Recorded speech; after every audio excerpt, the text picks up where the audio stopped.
Here is a colorless liquid that looks like water.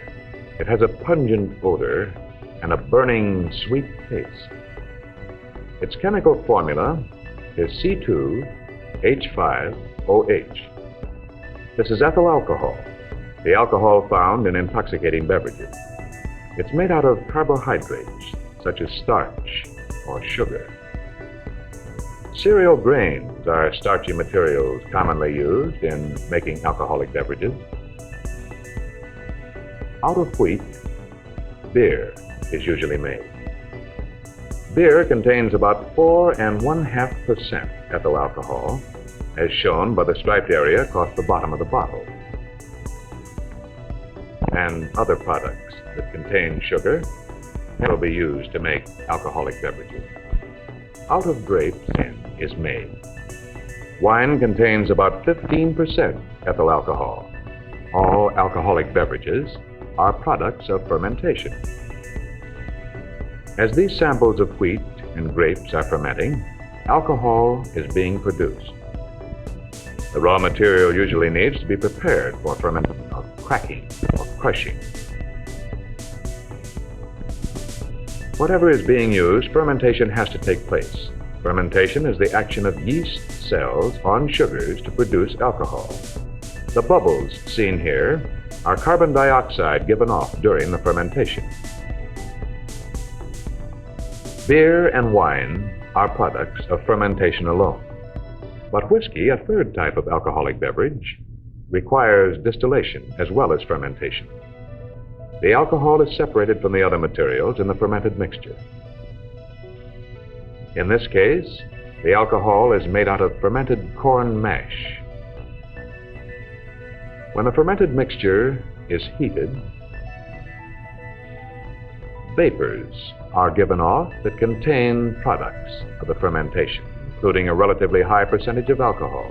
As the vapors cool, they change to liquid and drip from the distillery. Whiskey ordinarily contains about 43% or more of alcohol. When we compare the three kinds of beverages, we see that whiskey contains more alcohol than either wine or beer. But in each of the three beverages, the intoxicating part is always the same substance, ethyl alcohol.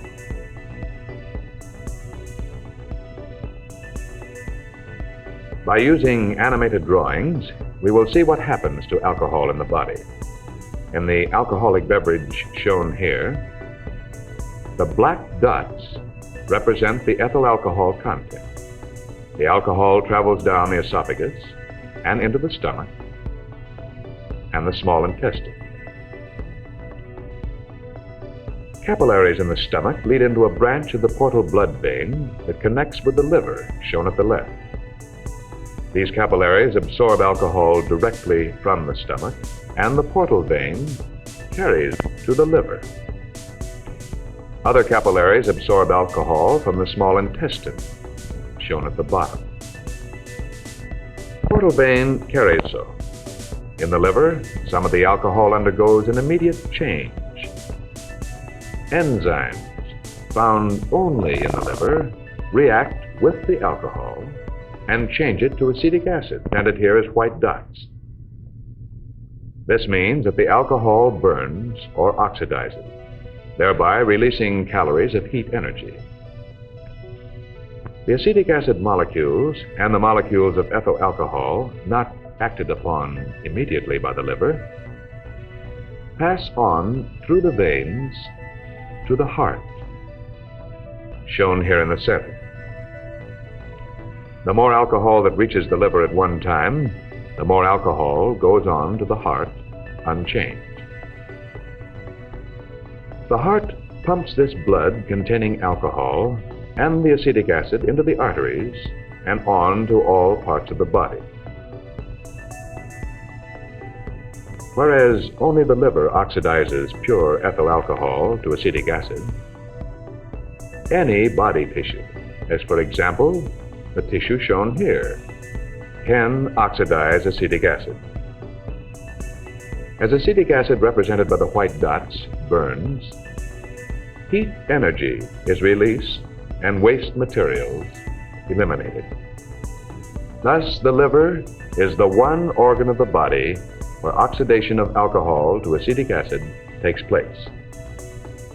So, except for small amounts of alcohol that escape through the lungs and kidneys, alcohol in the bloodstream remains unchanged until it can be acted upon by the liver. As the liver oxidizes molecules of alcohol to acetic acid, other molecules return from the bloodstream. The liver oxidizes about 3/4 of an ounce of alcohol per hour until the alcohol is all oxidized.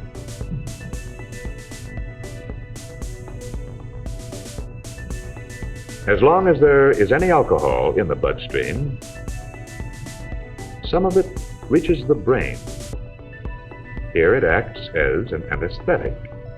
The effects of alcohol on the human brain vary somewhat from person to person, but its main effects follow a general pattern.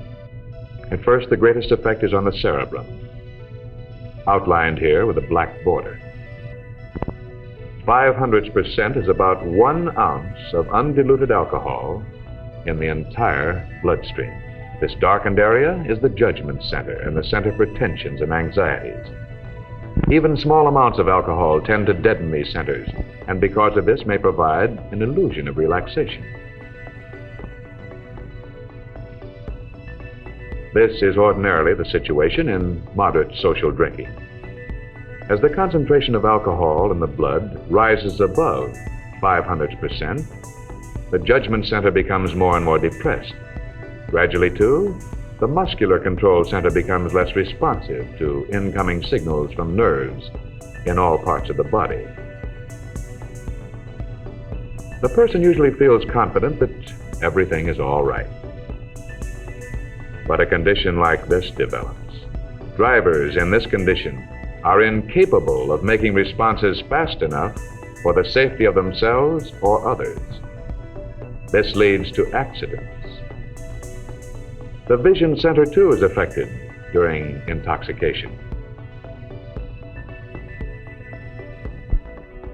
This impairs the individual's normal vision. Blurring and other abnormalities of vision frequently occur. Driving or walking in traffic is extremely hazardous under such conditions. If the concentration of alcohol continues to increase, it finally affects a deeper center toward the base of the brain called the cerebellum. When the concentration of alcohol in the bloodstream reaches about 0.4%, unconsciousness usually occurs.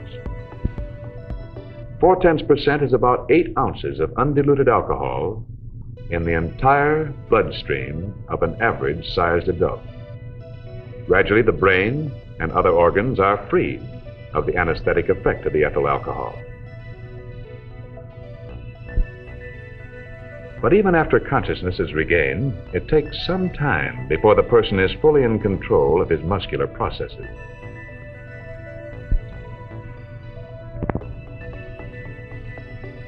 After deep intoxication, the sobering up period for an average-sized adult may take 12 hours or more. Even beyond this amount of time loss, there frequently is a further period of partial incapacity.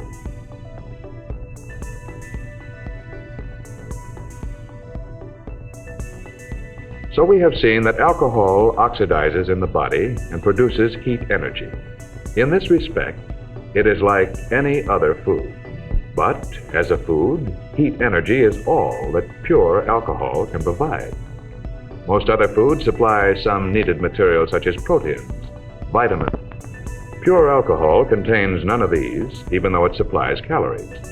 The substitution of alcohol for other foods over a long period of time produces serious nutritional deficiencies and decreases the resistance to infections and to such diseases as pellagra and beriberi. Those who are unable to avoid chronic overindulgence in ethyl alcohol, such as this man, are usually termed alcoholics or problem drinkers. For him, like other alcoholics, alcohol disrupts his life and injures his health. Investigations are convincing medical authorities that the problem drinker is a sick person. This man needs medical attention. The old method of treatment for a person in this condition was to throw him in jail. But the hospital is the place for a person in a helpless condition due to alcohol. Medical science can help the problem drinker regain his physical health. When there is any doubt as to the cause of the patient's condition, a complete medical examination must be made. An eye check will help determine whether the patient is suffering from shock. By means of chemical tests on a sample of his blood, the patient can be checked for diabetes and other diseases that may have symptoms similar to those of alcoholism.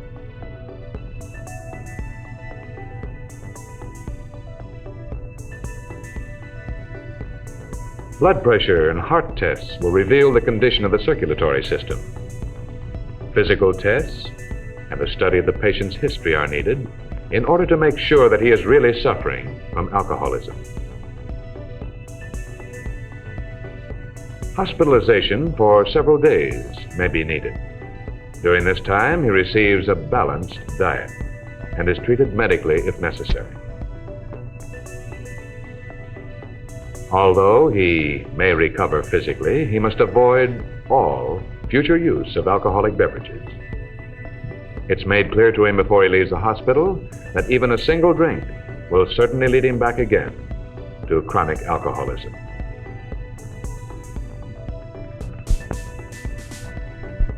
It's essential that every drinker understand how alcohol affects his body and face the possibility of one day becoming an alcoholic.